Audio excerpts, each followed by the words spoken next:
One GMGM. Welcome everyone. It's Wednesday, August 28th. Back with me, our in-house Vaultard, Marty, and Crypto Joe. Joe, what's good? Do you know, I haven't actually told you this, but I'm one of the first bootstrap investors into Premia. Really? Yep. We appreciate you. It's been a long way. V1 and now we're almost on V4. Yeah, V1. In fact, I invested when V1 wasn't even, it was a front end with nothing. It was just like a front end. There was no pools. There was no trades. Yeah, it was just back then it was fully peer-to-peer, fully customizable. Anyone choose up to a year out, you pick the strike, you pick the premium, you pick the expiration. It was the Wild West of options. And yeah, it was great for like a month. And then we quickly realized that allowing people to set their own pricing it's dangerous. Set all their own parameters when people just don't know how to price options, and that was feedback that we got right away. Like, look, I don't know how to do this. Like, help me price the option. And that's how we moved to buy a call option. Please tell me. Yeah, exactly. So we moved to the pool to peer. Now we have the order book, and up next is margin. So, hopefully we'll portfolio margin on chain. That would be a life changer. vxCozy. For the sellers, we need that PM to make people cross the spread more. Mm-hmm. So you delta hedge. You'd be able to delta hedge a lot of your positions on chain. Yep. Yeah, you can do so you can do spreads, you can have all your positions, they all bounce out, and then you can throw on a perp anytime. Does it automatically calculate like your delta and your gamma and your theta? Yep. You'll have like a one-click button delta hedge, or you can just manually. Yeah.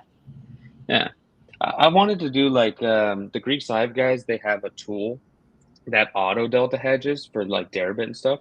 And you can set the parameters. We have an in-house one, but it's a pretty cool like ProTail tool. Like you can let it have a threshold. You can delta hedge day to day or once an hour or, every 5 minutes as fast as you want. So there's a lot of ProTail tools available now for retail traders trying to turn ProTail. But Joe, you want to give a little intro and we'll have a little fireside chat? Yeah, before we get into the roast of Marty for 45 minutes. Let's give our audience a little backstory on Joe. You want me to provide it? I thought you were going to do me a beautiful introduction, Marty. I thought we were friends, but it's fine.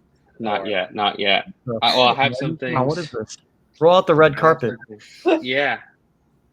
Well, an ex-TradFi guy, city banker turned crypto Vaultard researcher.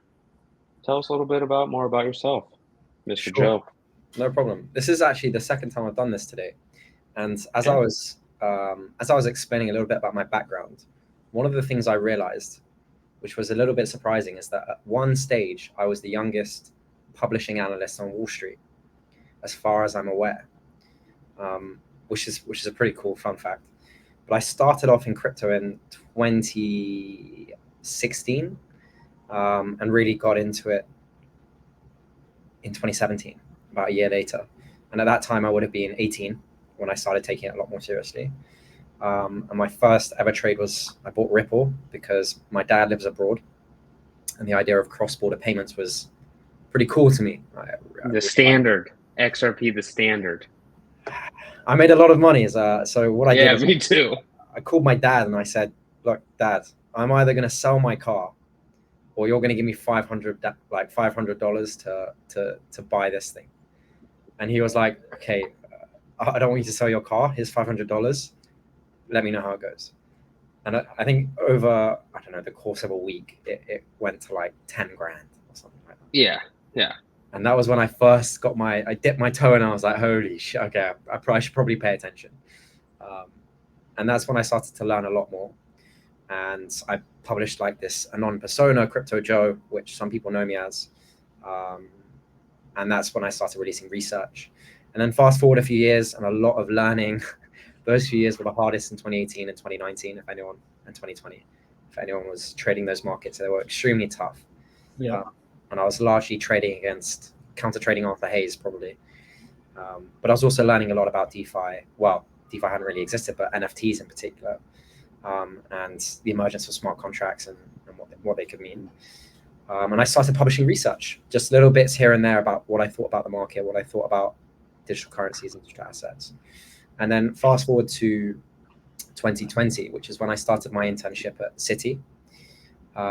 That's, I suppose, when I took my first step in the water in traditional finance. And that was because I wanted to get a bit more of an understanding as to how it worked. I knew I had the crypto side pretty much down, and I'd done pretty well. And I wanted to learn more about how traditional finance worked. So I applied and they accepted me. And eventually I converted that into a full-time offer. And after, I'd say, before I even got to Citi, I more or less emailed the heads of department about their crypto policy. And I was like, why are you doing things this way? Why is there such an anti-approach to like providing markets, providing services? Like, why is it so cautious and pessimistic? And I had 2 conversations really with 2 heads of department, and I think they appreciated my gumption, is the word, or nous, or bravery, to walk into their office and email them and ask them questions. Oh yeah, especially in the suits world, there's a hierarchy. You're not supposed to just come from the bottom floor to their office. Yeah. But when it turned out I knew more than they did about a topic that in fact, there were a couple of them that were passionate about it. In fact, one head of department was he still is, he left and he's extremely passionate about it. His name is Itai Tukman, but he's doing his own startup now. He left Citi. He was the global head of FX. So when I spoke to these individuals, it was probably a bit mind-opening for them to be like, oh, there's a new generation here which are really interested in this and care about this, and we don't have the skills or knowledge to understand and apply it. And eventually I spoke with the global head of research, Lucy Baldwin, who was my boss, and we had a long chat, and eventually I got placed onto a desk with the global macro team, and they do quantitative global macro. So it was very much like quant based, and how I fitted into it was analyzing vols, analyzing like beta, market performance, and how crypto stacks up and why it's behaving a certain way. And then eventually, after a few months, it moved into more idiosyncratic research. And that led to things like FTX, Celsius, USDC, like some big pieces, working with the US Treasury, and yeah, giving interviews on CNBC, Bloomberg, Yahoo, things like that. Which was, I mean, at 22, 23, 24 is a pretty humbling thing. And then last year I left to build Rug.ai. Sorry, that was a very long introduction. I apologize. Yeah. Well, and then I guess for people that don't know you, you were Crypto Joe, and then you rolled in. And when did the actual Joe come to came to light? Like a year ago, 6 months ago? It wasn't too long ago that you showed face. 18 months. A year ago in November, I showed face. I left in February last year to build Rug, and then I doxed to launch it. Yeah. Well, we always need a little soft docs. You know, I'm always happy to meet people or like do events or speaking gigs or something like that. But you know, did I live in the first world of a second or third world? So there's like a security risk of showing face in Brazil and things like that. So. For your newsletter, or it's not a newsletter, what kind of research are you doing now, and where can people find your stuff? I'm building. So you're retired. I am actually retired. I don't spend a lot of time writing research anymore, partly because I don't really want to. Yeah. I don't really want to, and I don't need to. It's fun, and it's like gives you a massive insight and in-depth in the market. But I wanted to leave. I left Citi, and I wanted to build. So building is something I'm passionate about. I believe in the industry. I believe in how it could be used. And I think the problem is it's still very, like, I have a lot of views on this. It's still very nascent.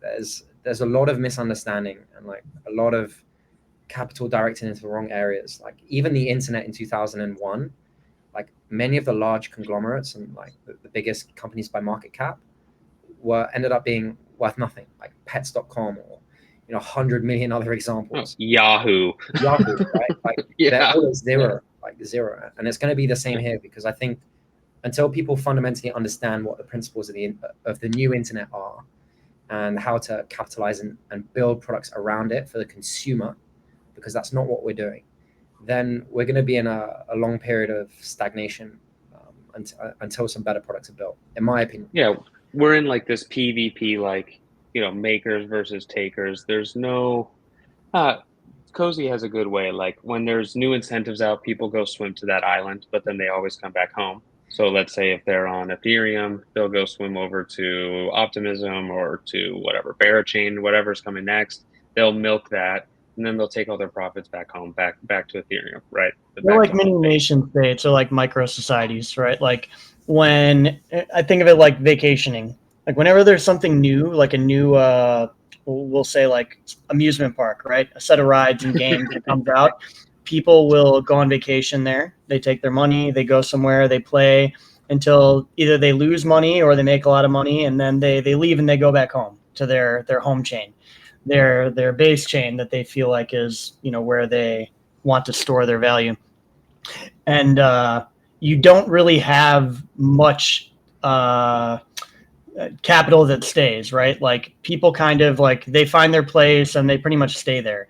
So yeah, I have this like, vacation kind of nation state theory about sticky capital and how capital flows. When people leave and then nobody stays, it's not good for the whole ecosystem, right? People it's terrible. Everything, and then I don't know, it's like ransacking the mercenary capital.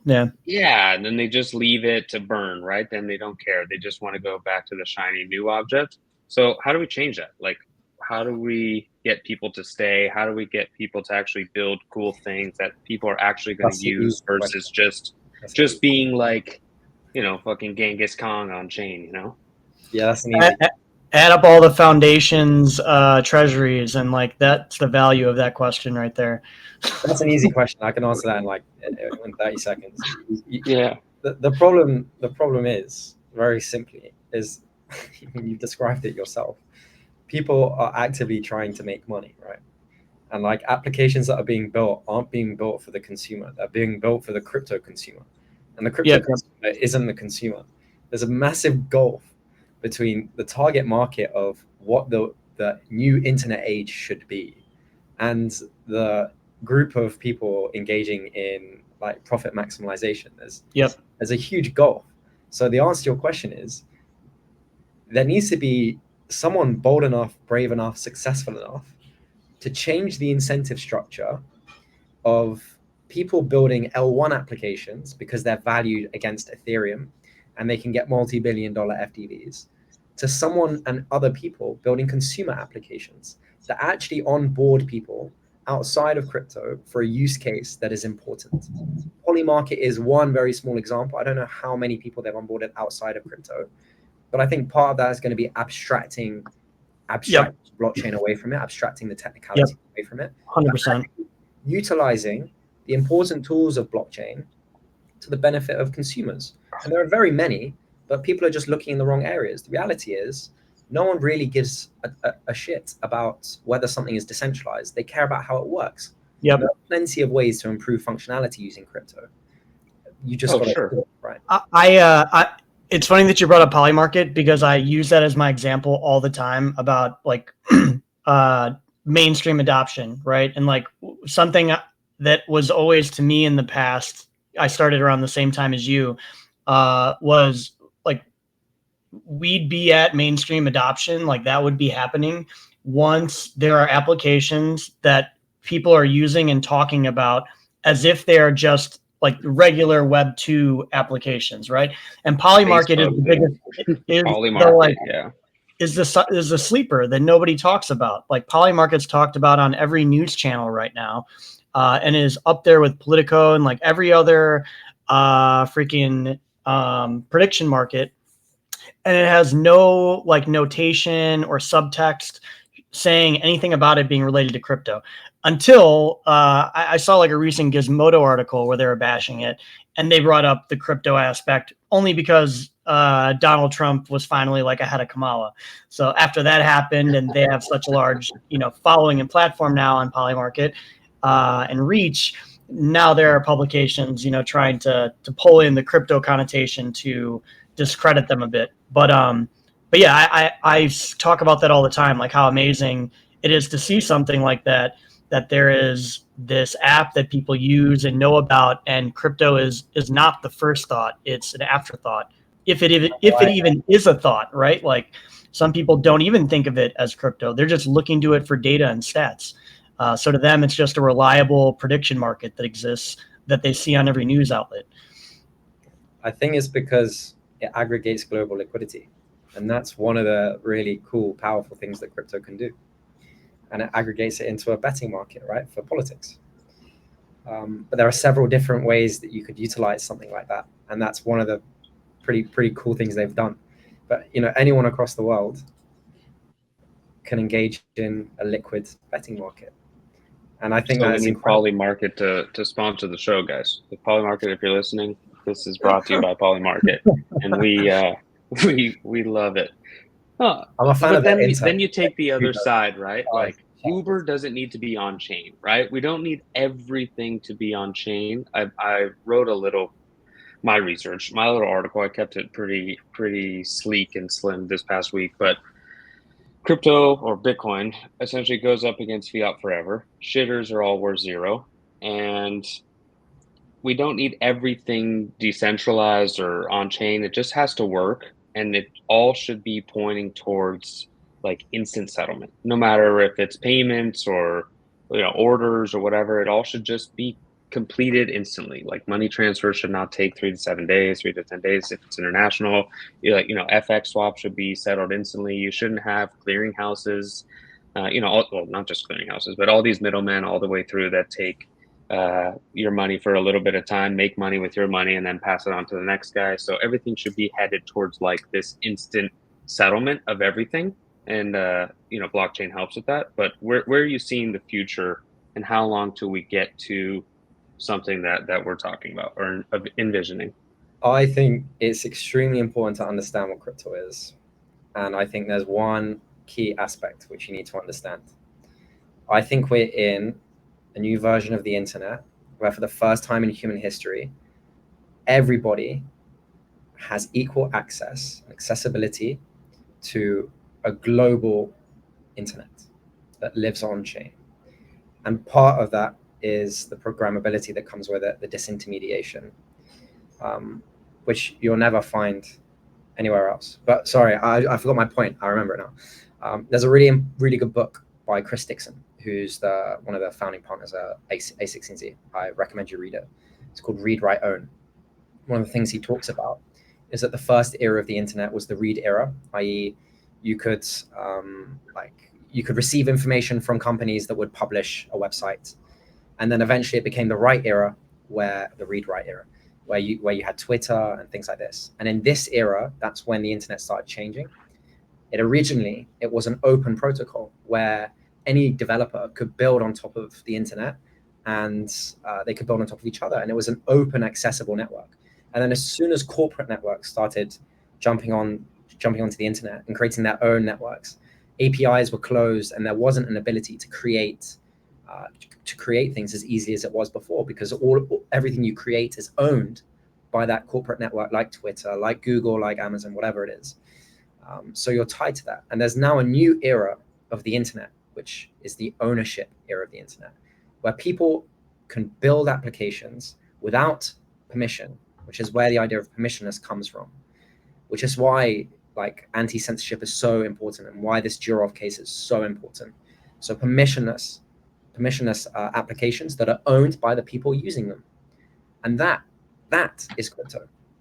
That is so powerful. It's the first time in human history users of an application can own that application and align the incentive structures such that they move the application forward.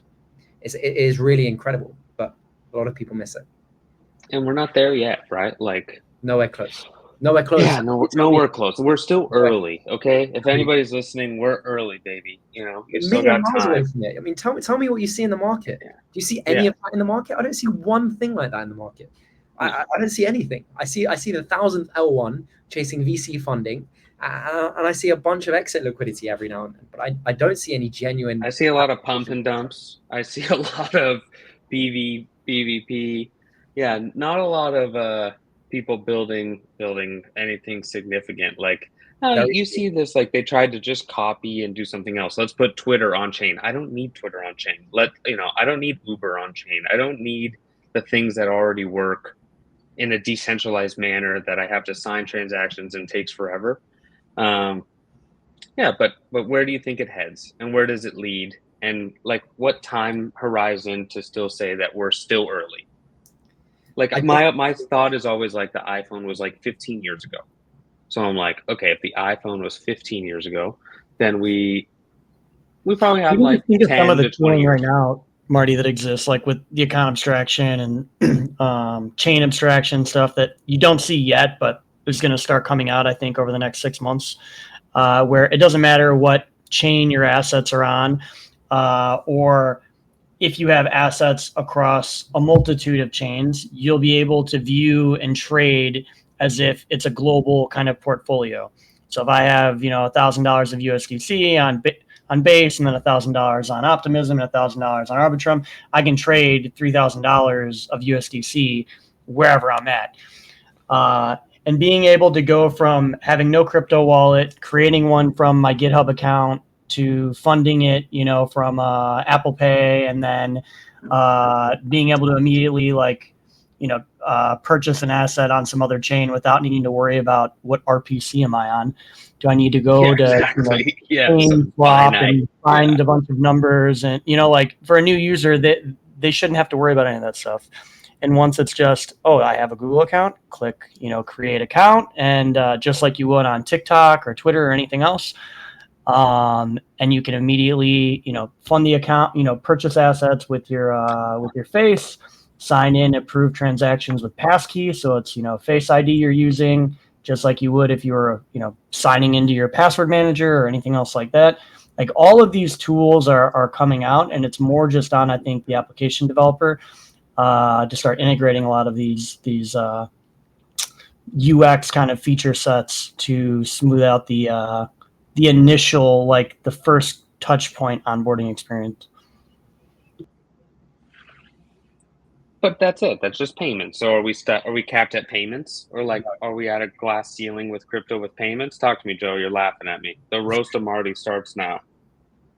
No, it doesn't. It's not capped at payments. I think weirdly, I think there are two answers to your question. I think we're in the late adopter cycle of Bitcoin, or we're coming towards the late, like we're past midway. And that's because as soon as Bitcoin has an ETF and now it's being integrated into portfolios worldwide, it's late. It's late adoption. Because then the next marginal buyer is sovereign wealth funds and then countries, right?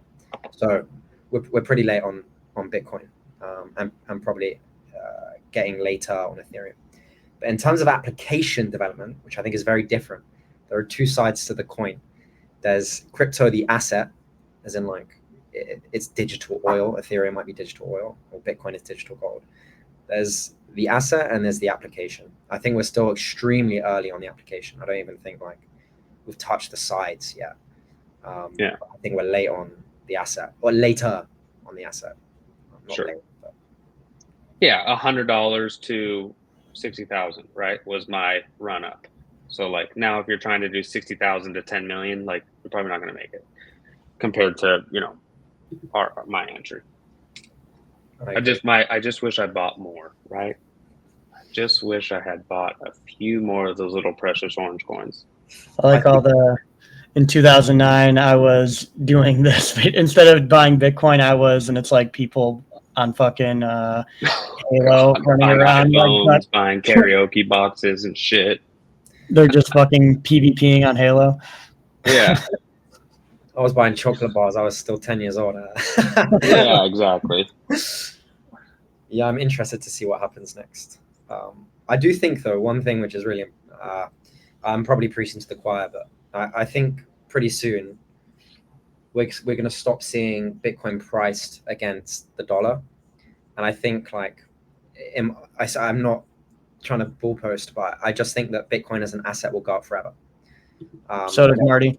It won't have a price.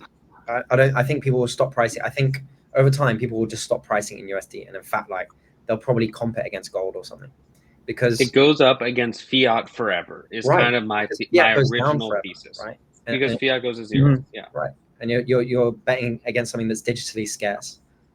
Yeah. You know, it's just not. I don't know the timeline there, but if we just take forever, it's going up forever. Yeah. It is over a long enough period of time. Of course it is. That's why like weighting it in your portfolio is just like over a long period of time is, I mean, put it this way. If I was going to die today and you said in 100 years time, which asset would you want to hold? It without question, without a doubt, it will be Bitcoin, without a doubt. It's the only asset I think will stand the test of time. It's the hardest money human beings have ever created in our time here. You should add in a cold wallet. That's not on an exchange. Yeah, it's the strongest chair ever crafted. Yeah. How many chairs are you sitting on, Joe? Only one. Yeah. Well, let's kind of go into the market conditions now, because we hit new all-time high. Was a little, nothing too special. A little 71 or something. People were calling 100K for 100K for, I don't know, Christmas, 100K for summer, 100K every day. They probably still think 100K round number thesis also will come into play later. But we have Jacksonville last week. We have some cuts coming. I think it's 100% that we're getting a cut. Just of what size in the U.S. is that starting to get priced in? And what are your thoughts on market conditions into the end of the year? And if we had to put a price, gun to your head, price predictions.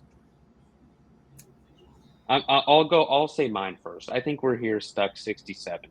I've said that for a while, like 50, 70, 60, 70, kind of just doing nothing for this year. Do you know what? I wrote some notes for this meeting, and there are two things that are coming up that are important. One of them is, obviously after Jackson Hole, Powell was pretty clear. In my view, he was pretty clear, and he's been pretty consistent in his messaging. And his message was, it depends on the data. Like, we think we've got to ease conditions, but it depends on the data, right? As to how fast, how much, all this stuff. So I think the next CPI and the next NFP is going to be very important. And that will dictate the pace for Q4, in my view. What worries me is that year to date, there's already been a lot of P&L, or a lot of positive P&L in equity markets, and a lot of forward pricing cuts in bond markets. Like, that re-rates equities, and equities trade higher. And we're quite a lot up year to date. What I think is the turning point for your question is the Donald. I think it entirely... The trumpet? It's the trumpet himself? It's going to be a big either catalyst or bust. Kamala is going to be very, very jaggedy and shaky for markets. Very shaky. And Trump... Well, do you see... I don't think Cozy's here. He's in control of the screen right now. But this is the term structure that we see on the screen for Bitcoin. Front end is lifted for whatever move we're having today. Then it kind of bottoms out. Then it's pretty much flat until like the middle of next year, June. November. But that November 8th expiry, he's not there. But yeah, can you... What do you want me to show? Click on the forward. You see ATM and then forward at the money? Down, left. Yep. No, up. At that one. At the bottom of that graph is forward. The word forward. It says ATM. No, I'm blind right now. Yeah, put your glasses on. Up and to the left on the Bitcoin volatility term structure. Yeah, left. Down. Oh, you're doing what over here? No, down. I'm so stupid. Yeah. There we go. The kink. The good old kink. That's the November 8th expiry. Huge kink. It shows you, right? And people are not pricing this expiry right. And for the last month or so, I've been saying that this expiry is, quote, cheap. I never like to say that, one thing is, options are cheap, because if you bought that straddle, it's not fucking cheap, right? It's fucking expensive. I was literally thinking... There is a kink there in November 8th that people are not pricing in. And I think that goes to show what you were just saying. Like, Kamala bad, Trumpet good. and you have an opportunity here to play this. How you play it, I'm not sure, but November 8th seems to be. I know exactly how to play it. Talk to me nice. I think. Sorry, that sounded very overconfident. I didn't mean it like that. I know. Sorry, not I think. Sorry. I know. Sorry. There's a forward-looking market, so like I wouldn't be overly positioned going into the event, because I think that's a sucker's game, if I'm honest with you. Always is. But I think that if you are astute enough to understand US elections and the swings that go on during US elections, then I would be betting on Bitcoin and particularly Solana as my two liquid perp derivatives, because those will have the I can't do it. After Solana was down 9 times every week for 9 weeks, I stopped it. I sold it all, and I have not touched it since. I haven't bridged. I haven't traded on Jupiter. I guess I collected wormhole airdrop. That was it. That's the only thing I've done. I haven't traded there. And my little shrimp brain, I can never go back. I'm never going back. I'm sorry to any soy boys listening. I'm never going back. You can never turn me. I'm never going back ever. After something like that happens, I'm mailing you. Why were you long Aptos and short Sol? Long Aptos, short Sol? Why? Dude, I throw on some crazy pair trades because Solana had like some unlock or something, and Aptos was like clear for a few weeks. So I throw on, nothing crazy notional size, like 50K, 100K notional, nothing insane. I rarely trade directionally on perps. I am holding a short from 66 on Bitcoin, 66K, because I just think like it was overhyped with everything that was going on, all-time high, Trump speech, whatever. And I still think we're still in this shop. And then, dude, I stopped my last pair trade. I was long Bitcoin, short BCH, and I lost. How did I lose on BCH outperforming Bitcoin itself? Talk about your book. Oh my God, it's not going to end well. This is bearish. 66K, come at me, boys. Okay. I got pretty much no liquidation point. If I could flip the question back to you, because I studied options at City, and I know a fair amount, but not as much as you do. What do you think heading into the election is like fair value for implied volatility, and like what trades would you look at in the options market? I'm looking at November 8th increasing before the event, and you have to get out. You're first in and first out. If you hold the position to like election night, you're screwed, right? But there will be a buildup. I can't click around, but I think it's like 60 at the money right now. That's what it looks like. That forward is like 80 or 90. There should be a buildup from 60, 70, 80 as like the week of into like the 90s. I'm totally comfortable selling 80, 90 handle, but getting positioned the last few weeks to sell into the event, not even get close to the event, just as people start to speculate, selling way before the event. So first in, first out. If you're looking for Trump to win and you think markets and vols are going to go crazy, then you don't play that November 8th. You probably play December or next year. But if you're just more near term, looking at that November 8th, picking up, let's say 80, 90 at the money. But when we get these crazy Trump speeches, or dude, the front end was like 120. It was so lifted.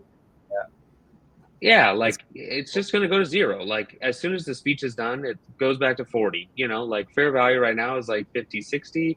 So I think we get some hype into the event, sell way before the event even comes close. But there should be a gradual buildup from this 60 to let's say 80, 90, right near the event, get out and then let the event happen. I do have no like directional position there.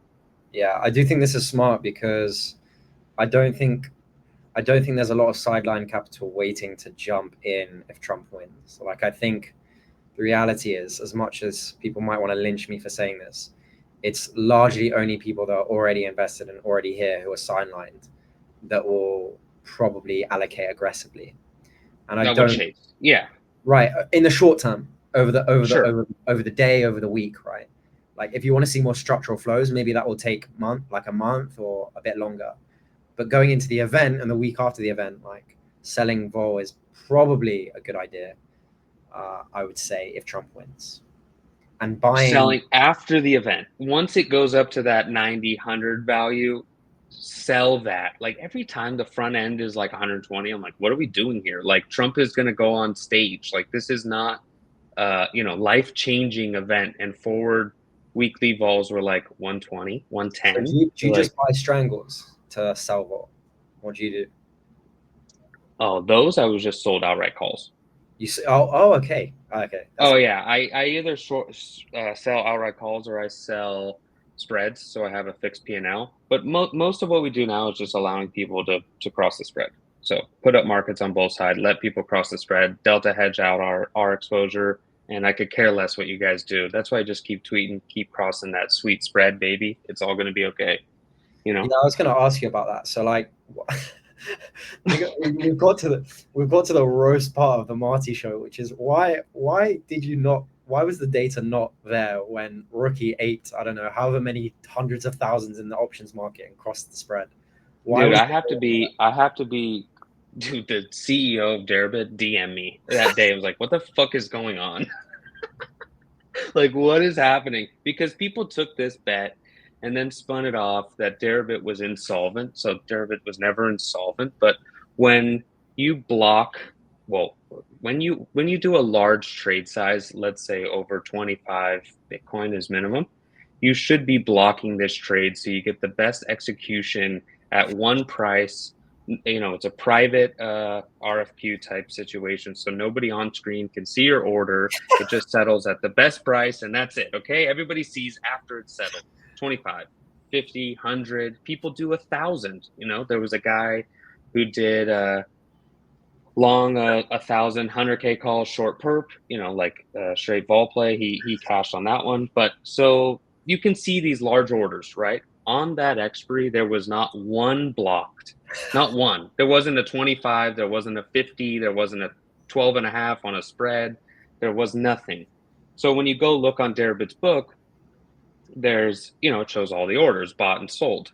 So there's a bunch of like 0.2, 1, 7, bought, sold, like, just bullshit little orders, right? So nothing adding up like clearly that somebody was buying 25, buying, 10, 10, 10, 10, 10. So the claim was, or he was long 500, August 8th, 80K, I think. August 12th, something, August 8th, 80K, something 80K, early August. And I just didn't see it. Like, I'm like, nobody blocked anything on this expiry, not one block. So what he was doing is there's no market order on Deribit, so there's only limits. So he was limiting in to the front of, to the top of the book, which would create like a limit market order, essentially create a market order. Some of the order would be filled. The rest would be put on book as a bid. And then people would sell into him in various chunk sizes. So let's say he took 7, and then people sold him 0.2. You're explaining something to me that I already know because I've done it. Yeah, just for the listeners, right?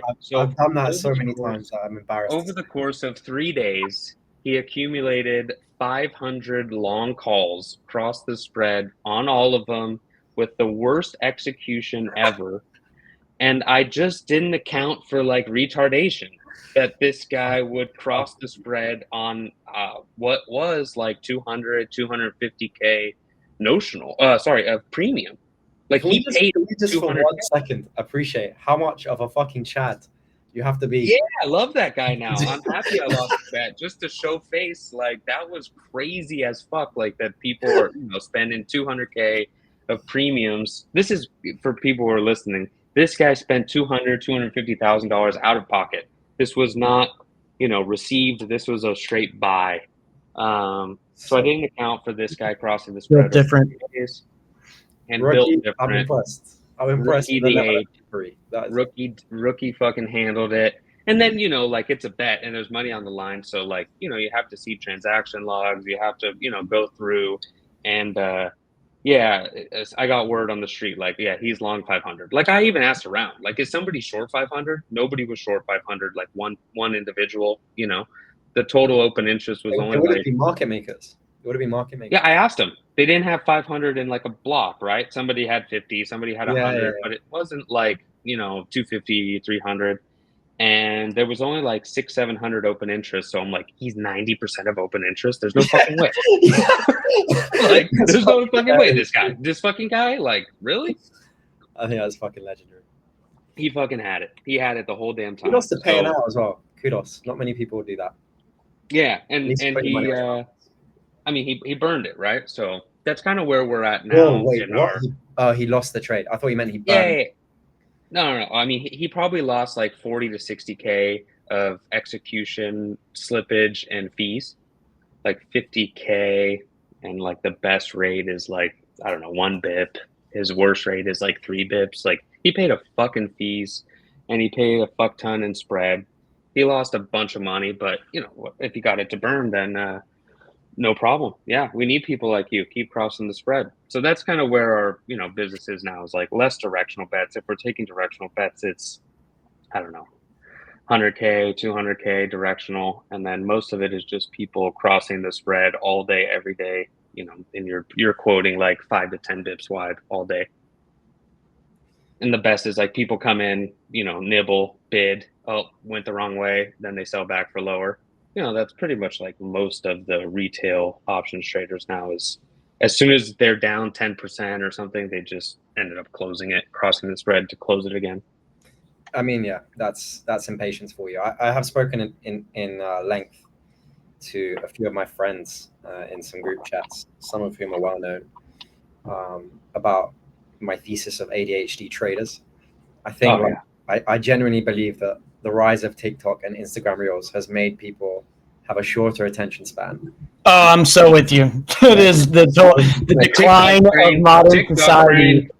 That like brain rot is so real. You think it's not reflected in markets? Of course it is. Oh, of course. Of course. I mean, you could see it this cycle. I've talked about this like with the meme coin thing. Like, that meme coins in a cycle, it's nothing new. Like, it's actually quite cyclical that meme coins be the forefront of the cycle. There's always a very low liquidity sector of the market that provides outsized gains that turns into an attention black hole. Like, first it was like proof of work coins, then ICOs, and NFTs.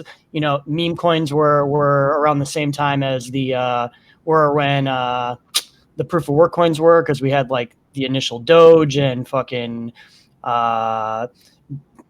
deep brain chain, like all these like retarded ideas that came up. Dragon chain with Disney. That was a bit later, right? That was like around the ICO era when Dragon Chain came out. But like, all that stuff is very cyclical, and we will always see. I'm sorry, I forgot why I started going into this. Like, TikTok brain, the rot is real. TikTok brain. Okay, but it's fucking you real. could tell this cycle like how much different it was because of like how quickly these things would turn over and retire. And like, some people will say like, oh, it's just because like you could do it, and I don't think that it, like, ease of use is why people were doing it, but like why people are participating in that, in the bunny hopping, is due to the fact that like they're used to ingesting content that way. Like, you're used to watching something and going right to the next thing. So when you're playing, I saw this lady. It was so over, dude. If this is the translation into markets. I saw a lady. I'm at lunch with my family, and we're at sun's out, little Toronto, probably a little CN Tower view. The lady has a Stanley Cup, of course, and she has her phone on the stand that holds itself up, and she's eating, and the TikTok is on autoplay. Nice. She's not even swiping. It's just going for an hour, dude. It was just going. She's, eating lunch. Like, that was entertainment. And I was like, oh my, and I'm watching too. I'm entertained too. And I'm like, this is absolute fucking garbage. It's not like STEM fucking anything. No research, no nothing educational, just absolute nonsense. And I was like, oh, this is crypto Twitter in a fucking real life. I'm cognizant of time. Do we accept questions from like watchers and listeners and stuff, or is that something? Yeah, we have a live chat here. Grant says, "Damn, this guy's British. What's good?" Somebody said Xbox Live with Halo, connect with Halo. We get some spam. I said, "Any questions for Joe?" Somebody said, "Thank God he fell out of the race." Fucking guys are so funny, dude. People are so funny. People talk we have the Telegram chat. They're talking about the rookie, the bet. They said thank him he left out of the president race. Oh, so good. But got that much dementia yet. Yeah, so good. Cozy, you got anything else? I'm checking in disc if we got anything. What time is it there? It's like 8? It's like 10 till. Oh. Yeah, the sun set behind me? Joe the whole time. We saw a little. He said, "What alpha do you got for the listeners?" I don't know, any books, any articles, you want to shill some of your old stuff you put out? I got some alpha. Talk to me. The whole stream's been alpha, boys. Yep, it's free on Wednesdays. I'll give you 2 bits of alpha. Number 1, the market has structurally changed from 3 years ago. So stop trading it like it's the same market. It's influenced by different things. And if you look hard enough and study much, you'll find out when those things operate and how they operate. And you'll notice patterns. And you can even potentially use algorithms to find inefficiencies. That's my alpha piece number 1. My alpha piece number 2 is think about the consequences of major events and what would happen after those major events. For example, if Donald Trump was to become president, don't think about the immediate short-term effect, the primary ripple, which is that I'm sure there'll be some type of dumb spike in Bitcoin futures. Think about the secondary effects of what that would mean, about what deregulation would mean, about the types of projects that would do well. And in general, secondary effects can be far more powerful because less people are willing to go that far and think that far ahead. So if you're able to successfully, you might do extremely well. Those are my 2 bits of alpha for you. Zoom out. That was the last article that I wrote. Zoom out. You don't need to focus on, the 1-minute chart, right? You can put on a basis trade still and get 10%. You can lock up some capital. There's some new events, and I guess on alpha tip number 1 is like we're just in a different vol regime, right? You can study different volatility regimes. So markets change, structurally change, volatility changes. Crypto used to be 100 vol product, and sometimes it is when there's the Trump that's on stage, or there's this election, or the front end gets very lifted. But overall, we're sitting 60, 70 now. So you can study vol shifts, vol regime changes, add on to level alphabet number 1. Cozy, you got any alphabets? My alphabets are that the alpha is free on Mondays. And always be selling. Yeah, and ABS, always be selling. ABS. All righty. Well, thank you, Joe. Appreciate it. Yeah, I appreciate you joining us, Joe. This was a good one. I will have this and all of our past streams up this weekend on YouTube. I will drop the link on our Twitter just so everyone has a refresher and can find that. It's at Premia Finance if you just search it on YouTube. So all these broadcasts we'll post up there, and we will be back in 2 Wednesdays. Enjoy your weekends. Don't get chopped up. Ciao, ciao. Later, Joe. Later, pimps.